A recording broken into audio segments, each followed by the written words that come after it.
Cuando el Boeing B-29 Super Fortress apareció por primera vez en los cielos de Japón, no parecía un avión. A ojos de quienes lo miraban desde abajo, se asemejaba más a una ciudad flotante. Con su colosal envergadura, su fuselaje plateado que brillaba al sol y motores tan potentes que podían impulsarlo a cruzar océanos enteros, aquel bombardero destrozó todo lo que los mandos japoneses creían saber sobre la guerra aérea. Para los civiles, su presencia era un mal presagio. Enorme, veloz y volando tan alto que ningún caza japonés parecía capaz de alcanzarlo. Para los comandantes, era la peor pesadilla hecha realidad. De repente, el enemigo poseía una máquina capaz de golpear directamente en el corazón de las islas japonesas, y con ello se revelaba, por primera vez, la vulnerabilidad del imperio. Al principio, la reacción fue de incredulidad.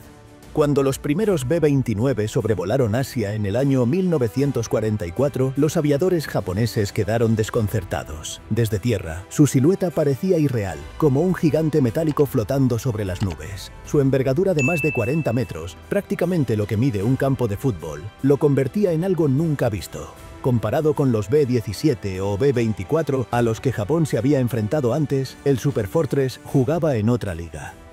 A los ojos de los analistas japoneses, era tan grande y pesado que debía de ser torpe. Apostaron a que aquel monstruo sería lento, que consumiría demasiado combustible y que sería presa fácil para sus cazas. En los informes iniciales, los pilotos recibieron la orden de tratarlo como una versión sobredimensionada del Flying Fortress, atacar de frente, embestir la cola, aprovechar cualquier ángulo. Pero esa ilusión se evaporó en cuanto los interceptores japoneses lo enfrentaron cara a cara. El shock llegó rápido. El B-29 volaba a altitudes superiores a los 9.000 metros, una altura en la que la mayoría de los cazas nipones apenas podían operar. Sus motores se recalentaban durante la subida, las ametralladoras se congelaban por el frío extremo y el oxígeno comenzaba a escasear en las cabinas. Incluso aquellos pilotos que lograban alcanzar la altitud del enemigo se encontraban con otra sorpresa. El Super Fortress estaba lejos de ser indefenso. Sus torretas de calibre 50, manejadas a distancia por un avanzado sistema de control de tiro, eran capaces de cubrir casi cualquier ángulo de ataque. Las ráfagas parecían coordinadas con precisión quirúrgica, como si una solamente controlara toda la formación. Los pilotos japoneses describieron lo imposible que era acercarse sin ser recibidos por una lluvia de proyectiles. Lo que habían subestimado como un gigante torpe resultó ser, en realidad, una fortaleza voladora en el sentido más literal. A esto se sumaba el efecto psicológico. Los civiles recordaban cómo el rugido grave de sus motores llenaba el aire mucho antes de que las bombas cayeran. Era un sonido pesado, constante, que se extendía por kilómetros como un trueno metálico. Y cuando miraban hacia arriba, veían algo inalcanzable, casi divino en su invulnerabilidad. Japón había perdido el dominio de sus propios cielos. Para comprender por qué el B-29 impactó tan profundamente, hay que mirar el estado de la defensa aérea japonesa antes de su llegada.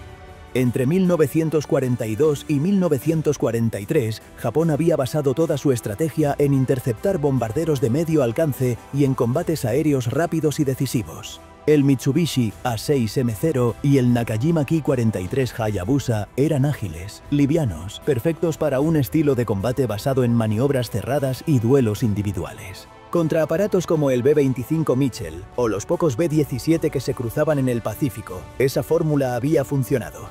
Incluso la artillería antiaérea estaba diseñada bajo esas expectativas. Cañones calibrados para aviones más lentos y que rara vez superaban los 6.000 metros de altitud.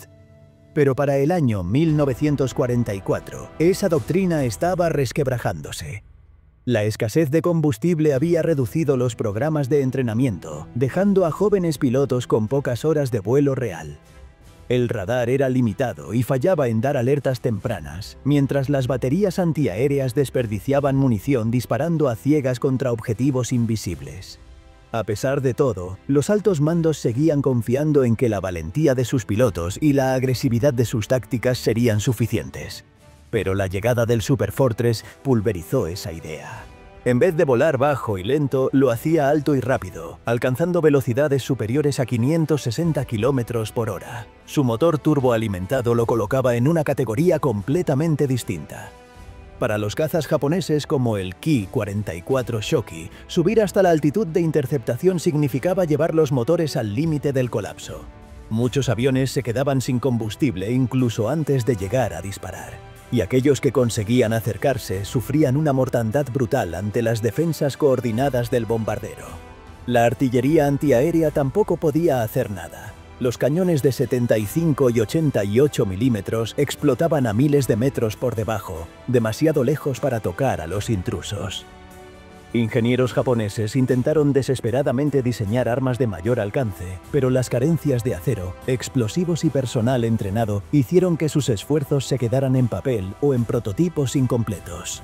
Así, en cuestión de meses, el B-29 había demostrado que toda la estrategia aérea japonesa estaba obsoleta. El Superfortress no era solo un avión más de Estados Unidos, era la prueba de que la brecha tecnológica e industrial se había vuelto insalvable.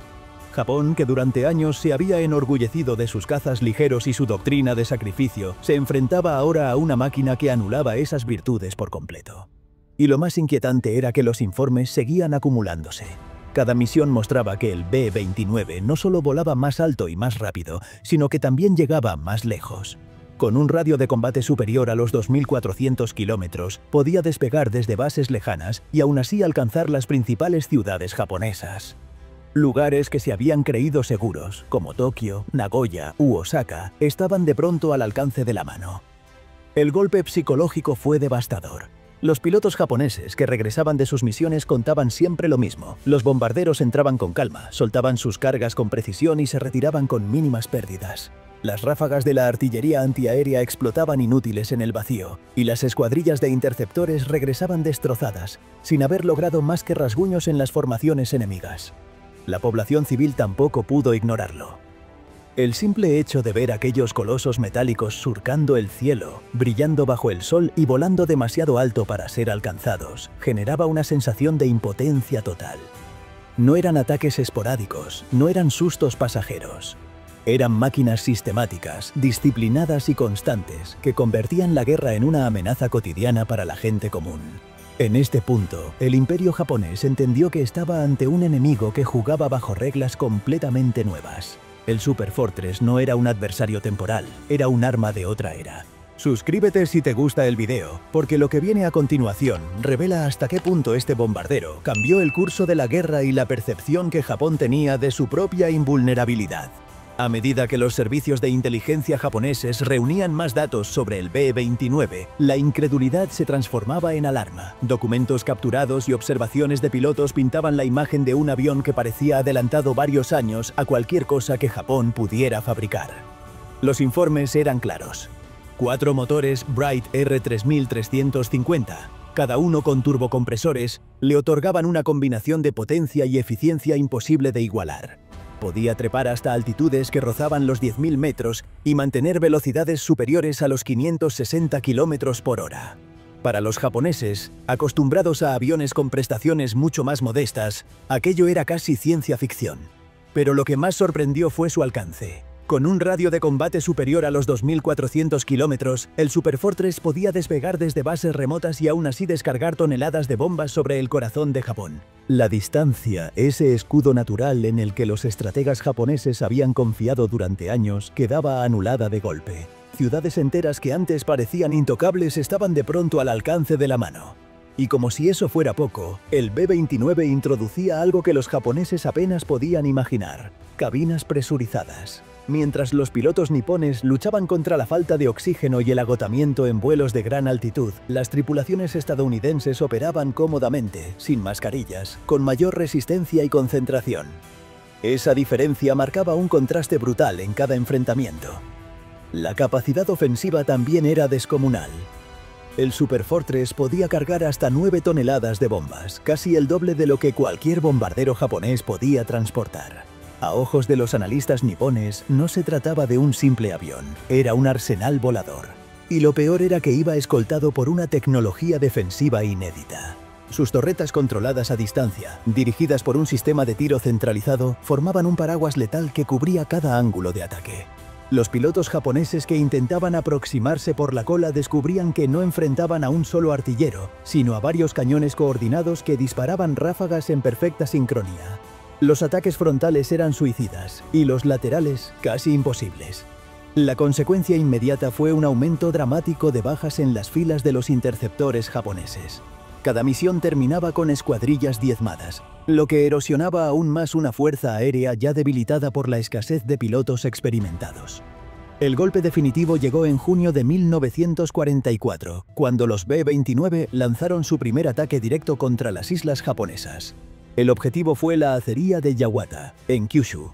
Aunque solo participaron unos pocos bombarderos, el impacto psicológico fue colosal. Por primera vez en la guerra, el corazón industrial de Japón estaba bajo asalto. Los cazas nipones despegaron en estampida, pero la mayoría no logró subir lo suficiente antes de que los bombarderos completaran su misión. Los pocos que lo consiguieron se encontraron con la misma pared de fuego coordinado que ya había sembrado terror entre sus compañeros. El resultado fue claro. Los Superfortress llegaron, atacaron y se marcharon con mínimas pérdidas. Lo que siguió fue aún más devastador. Cada nueva incursión revelaba la impotencia de las defensas japonesas.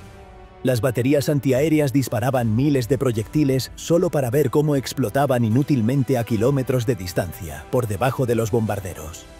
Los cazas regresaban con motores sobrecalentados y sin apenas munición gastada, porque ni siquiera habían logrado acercarse lo suficiente para disparar. El mensaje era innegable. Japón estaba indefenso frente a esta nueva amenaza. La población civil empezó a sentirlo de manera directa. Aquellos colosos plateados se convirtieron en un espectáculo común, un recordatorio constante de que la guerra había llegado al cielo japonés de forma irreversible. No eran ataques aislados ni golpes simbólicos, eran bombardeos meticulosos, sistemáticos, planeados para desgastar tanto la capacidad militar como la moral del pueblo. Los líderes japoneses intentaron reaccionar con medidas desesperadas. Se modificaron cazas existentes como el Nakajima Ki-44 Shoki y el Ki-84 Hayate para desempeñar roles de interceptores de gran altitud. Se aligeraron fuselajes, se reforzaron motores, pero aún así no eran rivales para el Superfortress. Llegaban tarde, con poca autonomía y al límite de sus capacidades técnicas. En medio de esta frustración surgió una de las tácticas más extremas: los ataques de embestida. Se ordenó a pilotos japoneses que, si no podían derribar a los bombarderos con fuego directo, se lanzaran contra ellos, chocando sus aviones en un acto suicida. Algunas unidades fueron organizadas específicamente para esta misión. Y aunque en ocasiones lograron dañar o derribar a un B-29, las pérdidas eran tan desproporcionadas que la estrategia resultaba insostenible. Otro intento desesperado fue recurrir a operaciones nocturnas. Algunos aviones, como el Nakajima J-1N1S Gecko, fueron equipados con rudimentarios radares y cañones que disparaban hacia arriba en un esfuerzo por emboscar a los bombarderos durante la oscuridad. Los resultados fueron mixtos. Sí hubo algunos éxitos, pero el atraso tecnológico japonés en radar hacía que estas misiones fueran poco frecuentes y con escasa efectividad. Mientras tanto, la artillería antiaérea también intentaba adaptarse. Se introdujeron nuevos cañones de gran calibre, pero la producción limitada y la falta de materiales estratégicos redujeron su alcance. Además, los estadounidenses respondieron con cambios rápidos de táctica. Variaban las altitudes de ataque y más adelante, adoptaron bombardeos nocturnos a baja altura con bombas incendiarias, lo que dejaba inservible gran parte del armamento japonés. Cada intento de respuesta parecía un paso atrás. Cada innovación japonesa llegaba tarde, insuficiente y con un costo que su frágil economía de guerra no podía sostener. Mientras tanto, los B-29 seguían ahí arriba, implacables, descargando fuego y desmoralizando a todo un país. El impacto psicológico en los pilotos nipones fue brutal. Muchos describían la impotencia de ver al enemigo sobre sus cabezas y no poder alcanzarlo. El Superfortress se convirtió en un símbolo de frustración, un blanco visible, enorme, pero prácticamente intocable. La experiencia de volar contra él era como lanzarse contra un muro de acero que escupía fuego en todas direcciones. Pero si los combatientes sufrían, los civiles padecían aún más. Cuando la campaña se intensificó en 1945, los bombardeos dejaron de ser ataques de precisión y se transformaron en una pesadilla de fuego. Tokio, Nagoya, Osaka y Kobe se convirtieron en infiernos nocturnos bajo lluvias de bombas incendiarias.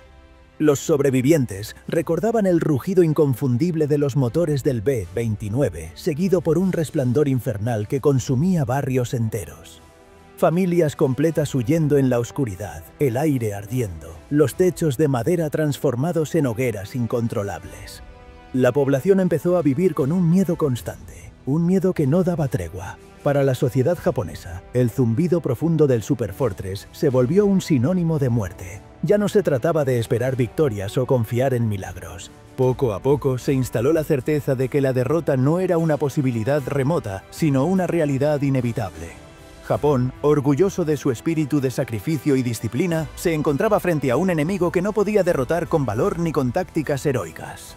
El B-29 era la encarnación de una guerra industrializada que había dejado atrás la era de los combates individuales. Si el B-29 destrozó a Japón en el terreno militar, también lo hizo en el psicológico. Antes de su llegada, tanto pilotos como civiles mantenían la esperanza de que el corazón de las islas jamás sería alcanzado. El frente podía extenderse por Asia y el Pacífico, pero el suelo japonés era considerado sagrado e intocable. Esa ilusión se vino abajo con cada misión del Superfortress. Para los aviadores japoneses, enfrentarse a él era sinónimo de frustración y muerte. Sabían que estaban en clara desventaja en altura, velocidad y potencia de fuego. Cada salida significaba arriesgar la vida con la certeza de que probablemente no derribarían nada. Muchos recordaban la impotencia de ver a los bombarderos surcando tranquilamente el cielo, inmunes a sus ataques, mientras ellos regresaban con aviones dañados, motores fundidos y sin munición útil. El B-29 se convirtió en un símbolo de lo inalcanzable, un enemigo al que se podía ver, pero no tocar. Para los civiles, la pesadilla era aún más atroz. Cuando los bombardeos pasaron de ataques de precisión a campañas incendiarias, la guerra entró en sus casas con un nivel de destrucción nunca antes visto. Tokio, Osaka, Nagoya, Kobe. Ciudades enteras se transformaron en brasas bajo los ataques nocturnos. El rugido profundo de los motores, seguido del resplandor rojizo de los incendios, quedó grabado en la memoria colectiva. No había cazas que aparecieran como salvadores ni defensas que pudieran detenerlo. El terror se volvió parte de la vida diaria. Con el tiempo, esa sensación de miedo se transformó en resignación. La gente comprendió que no era cuestión de si perderían la guerra, sino de cuándo. El Superfortress no solo destruía fábricas y barrios enteros, también pulverizaba la moral de una nación que había creído firmemente en su resistencia infinita. El legado del B-29 fue aún más contundente en agosto de 1945, cuando dos de estas máquinas, el Enola Gay y el Boxcar, se convirtieron en los portadores de las bombas atómicas lanzadas sobre Hiroshima y Nagasaki. En ese instante, el Superfortress dejó de ser un simple bombardero. Se convirtió en el símbolo de la guerra moderna, capaz de terminar con ciudades enteras y forzar la rendición de un imperio. Para los mandos japoneses, el mensaje fue claro. Su doctrina basada en el honor del combate aéreo y en la valentía individual ya no tenía cabida en la era industrial. El valor de un piloto, por más extraordinario que fuese, no podía superar la brecha tecnológica e industrial que los separaba de Estados Unidos. La guerra no se decidía en duelos uno contra uno, sino en fábricas, cadenas de montaje y en la capacidad de producir armas que transformaban el cielo en un campo de fuego imposible de resistir. En las memorias de muchos veteranos japoneses, el B-29 aparece como la máquina que simbolizó la derrota inevitable. No solo por las bombas que lanzó, sino por lo que representaba. La certeza de que el mundo había cambiado para siempre y de que Japón ya no podía luchar en igualdad de condiciones. Para la población, su imagen quedó grabada como la del coloso plateado que arrasaba sus ciudades. Incluso décadas después, en testimonios y relatos, la sombra del Superfortress aparece como un recuerdo imborrable de impotencia. Era más que un avión, era la materialización de la inevitabilidad, del poder absoluto de un enemigo que parecía invencible. Y lo cierto es que el B-29 no fue solo un arma de destrucción, sino también una revelación. Marcó el inicio de una nueva era de la guerra aérea, una era en la que los aviones ya no eran solo herramientas tácticas, sino instrumentos estratégicos capaces de decidir el destino de naciones enteras. Su capacidad de volar más alto, más lejos y con más carga que cualquier otro bombardero de su tiempo lo convirtió en un adelanto tecnológico que Japón jamás pudo igualar. Incluso hoy, cuando un B-29 en funcionamiento aparece en exhibiciones aéreas, el sonido profundo de sus motores provoca una mezcla de asombro y escalofríos. Representa tanto la cima de la ingeniería aeronáutica de su tiempo como el horror de una guerra que cambió para siempre la historia del mundo. En definitiva, para Japón, el Superfortress no fue solo un bombardero más en el arsenal estadounidense. Fue el mensajero del colapso, la prueba de que la valentía y el sacrificio no podían detener el poderío industrial de un país que había puesto toda su capacidad en la guerra. Desde la primera vez que su silueta brilló en el cielo hasta las misiones apocalípticas de Hiroshima y Nagasaki, el B-29 fue mucho más que un avión. Fue el presagio del final. Suscríbete si te gustó el video y acompáñanos en más historias impactantes de la aviación, donde descubrirás cómo estas máquinas no solo cambiaron la guerra, sino también el destino de naciones enteras.